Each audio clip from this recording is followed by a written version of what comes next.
Mia mamma ha 81 anni, è vedova e io sono figlio unico.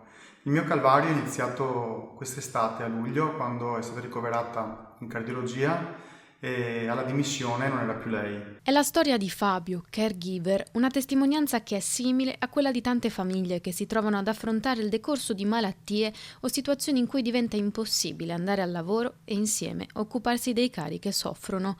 Storie che portano all'attenzione, ancora una volta, della necessità a cui le istituzioni devono far fronte in una società dove ci sono sempre più anziani. La crisi demografica nel Veneto ha effetti economico e sociali importanti. Oltre il 24% della popolazione ha più di 65 anni e solo il 15% meno di 14. La fascia degli occupabili tra i 15 e i 65 anni diminuirà di oltre il 7% nei prossimi 8 anni. È la fotografia di un Veneto che invecchia e che non riesce ad attrarre i giovani. Il grido d'allarme della CGIL del Veneto che chiede vengano cambiati i paradigmi del welfare.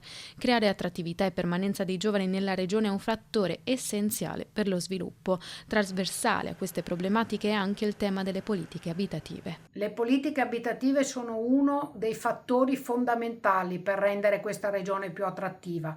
Quindi occorre intervenire con una limitazione degli affitti turistici, gli affitti brevi che oggi dilagano, e per calmierare gli affitti e favorire l'accesso alla casa da parte dei giovani, degli studenti, dei lavoratori e delle lavoratrici e dei migranti. Un aumento dell'età media e una popolazione sempre più anziana comportano la necessità di un cambiamento strutturale delle politiche non solo del welfare, ma anche dei sistemi di assistenza alle persone in difficoltà e non più autosufficienti.